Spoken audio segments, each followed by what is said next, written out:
Maps of the Bronze Age Old World, around 2500 BCE, highlight two centers of human development: Egypt, along the Nile, and Mesopotamia, between the Tigris and Euphrates. Further east, stretching across what is now Pakistan and northwest India, the Indus Valley civilization occupied a footprint larger than Egypt and Mesopotamia combined. At its peak, this integration-era society sustained an urban network of nearly 5 million people. Despite its scale, the civilization is defined by a historical silence. These characters, the Indus script, remain undeciphered, rendering traditional historical analysis impossible. This linguistic barrier requires a shift in methodology, moving away from textual history toward the hard sciences to reconstruct Harappan life. We can triangulate their social structure by synthesizing data from three key streams: urban engineering footprints, paleogenomics, and hydro-climatic modeling. Reconstructing a civilization in the absence of written records requires reading the material, biological, and environmental signatures they left behind. Physical evidence from the integration era reveals extreme standardization across a 900-mile range, including uniform weights and regulated right-angle grid planning in every major city. Their most distinct technological achievement was the world's first centralized municipal wastewater management system. Individual homes featured dedicated bathing rooms with wall chutes that directed wastewater directly into the street.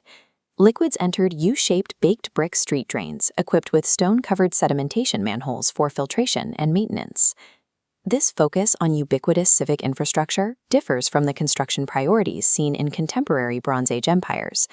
Archaeological excavations in the Indus Valley have found no evidence of monumental palaces or massive temples like the ziggurats of Mesopotamia.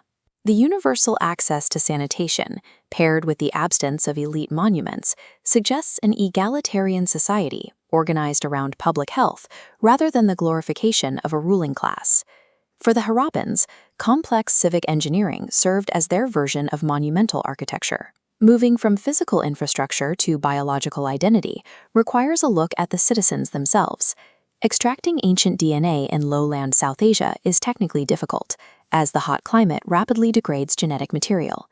Genomic sequences recovered from the mature Harappan site of Rakhigarhi finally provided a breakthrough. This chart identifies the ancestral components of the mature Harappan population.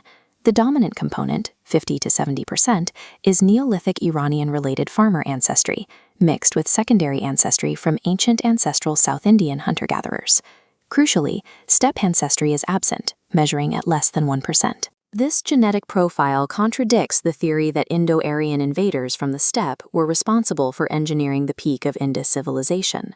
While the physical cities eventually declined, this genomic signature did not disappear.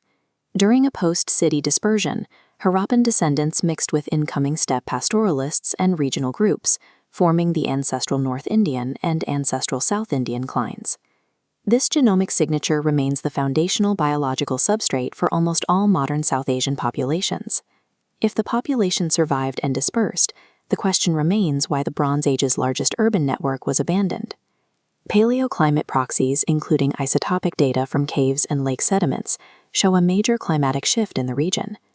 Around 4,200 years ago, an aridification event weakened the summer monsoon, shifting rain eastward away from the western river basins.